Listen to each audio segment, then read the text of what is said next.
interpretations of the Constitution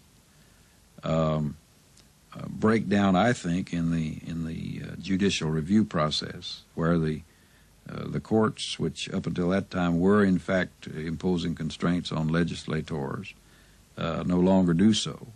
Almost anything goes. That situation, a great extension of the state, has produced the very problems the Founding Fathers predicted. A major one is that special interests can speak with a louder voice than the interest of all the citizens, and so influence legislation. An election campaign can become a battle between special interests. In California, the present governor is accused by his opponents of having been captured by the insurance companies. We've called this emergency meeting of all insurance company lobbyists because we have a problem. What's that? This fella Tom Bradley is running for governor. He wants to freeze insurance rates and protect the consumer. But Duke Majan let us double our rates this past year. We'd better keep him in office so we can raise them again next year. Official records show that Duke Majan's actually taken $709,000 from insurance companies, and Duke Majan has blocked efforts to hold down insurance rates. If you want a governor who's not for sale, vote for Tom Bradley. Paid for by Friends of Tom Bradley Committee. In Washington, 8,000 bills every year are presented to Congress, many the result of special interest lobbying. In the American system, politicians form alliances in pursuit of whatever laws they want. James Buchanan explains. I'm a congressman, and I have a particular interest in getting this particular bill through.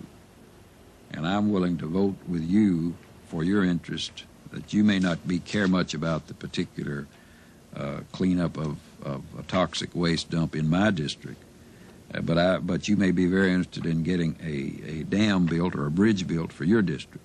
So I agree to vote for your bridge if you vote for my project.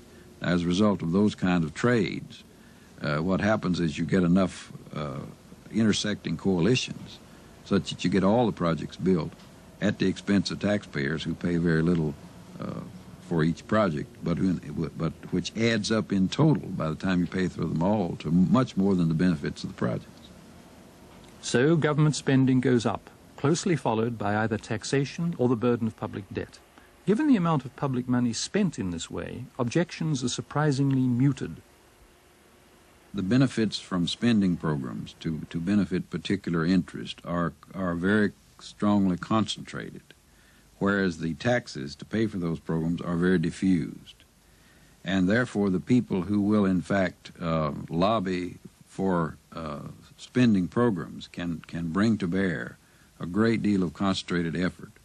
If you have, take a simple example, if you have a person who's going to get a $1,000 benefit from a program, he's likely to call his congressman or pay something for his campaign, whereas the cost of that program may be a penny for every taxpayer. So as a result,